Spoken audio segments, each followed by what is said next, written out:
झारखंड में अंग्रेजों के जमाने से मांझी परगना शासन व्यवस्था की व्यवस्था रही है। यही मांझी परगनेत की व्यवस्था अंग्रेजों के लिए इसलिए शुरू की थी कि ताकि इस क्षेत्र में उनके कुछ दलाल हो जाएं, जो इस क्षेत्र के लोगों की मंशा उन तक पहुंचाते हैं और वो यहां विरोध की किसी आवाज के बुलंद होने से पहले ही अपनी सेवा भेजकर उसे दबा देते थे। ये मांझी परगनेत यहाँ के लोगों से लगान वसूल अंग्रेजों के खजाने को भरने का भी काम करते हैं।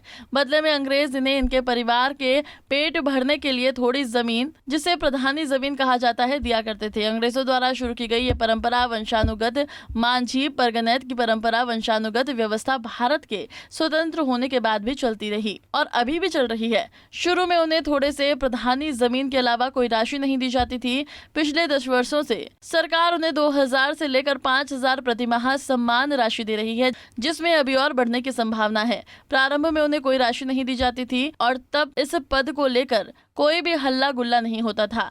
लेकिन अब जब उन्हें प्रधानी जमीन के अलावा सम्मान राशि मिलने लगी, साथ ही कई योजनाओं में इनकी स्वीकृति की अनिवार्यता की वजह से उनमें ऊपरी कमाई भी बढ़ी है।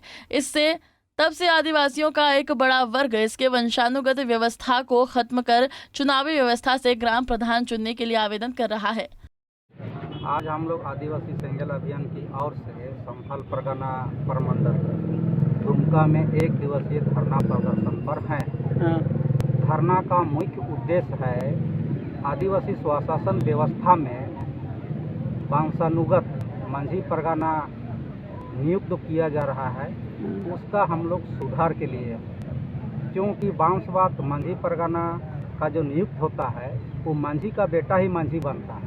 वो अनपढ़ हो, पियंकड़ हो, संविधान कानून नहीं भी जानता हो, फिर भी उसको मांझी बनाया जाता है, जिसके चलते आदिवासी समाज में आज तक संविधान कानून और मानवाधिकार लागू नहीं हो सका है।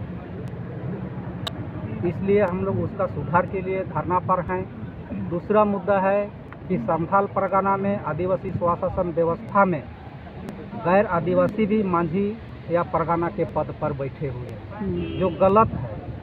इसी तरह तीसरा मुद्दा है कि इस स्वशासन व्यवस्था में धर्म परिवर्तित आदिवासी भी ग्राम प्रधान के पद पर विराजमान है, उसका भी हम लोग विरोध करते हैं। और इसके लिए संविधान कानून और मानवाधिकार को स्वशासन व्यवस्था में लागू कराने के लिए हम लोग आदिवासी सेंगल अभियान और इसके राष्ट्रीय अध्यक्ष पूर्व सांसद सलखान मुर्मू के नेतृत्व में हम लोग सुप्रीम कोर्ट में भी जाएंगे और आदिवासी समाज में संविधान कानून को लागू करवाएंगे। झारखंड में मांझी परगनेत के वंशानुगत व्यवस्था होने से उन्हें चुनने पर कोई वाला खर्च नहीं होता है और सरकार को सहजी ग्राम प्रधान मिल जाते हैं, जो लगान वसूली के साथ साथ अन्य कार्य करते हैं। लेकिन आज संवैधानिक दृष्टिकोण से देखें तो प्रत्येक व्यक्ति को यह अधिकार है कि वो भी ग्राम प्रधान बने, साथ ही गाँव के लोगों को योग्य ग्राम प्रधान चुनने का अधिकार भी मिलना चाहिए। ऐसे में देखना दिलचस्प होगा कि ग्राम प्रधान मांझी परगनेत के वंशानुक्रम वाली ये व्यवस्था आगे भी ऐसे ही बनी रहे या फिर इसके लिए भी चुनाव होगा, जैसे कि स्थानीय निकाय और अन्य दूसरी चीजों के लिए होता है। आदिवासियों का संगठन अब अपने ही यहाँ के मांझी और परगनेत का बहिष्कार कर रहे हैं, यह कहते हुए ये लोग न पढ़े हुए होते हैं, न इन्हें संविधान की जानकारी होती है, लेकिन परंपरागत अनुसार से ये बने हुए हैं।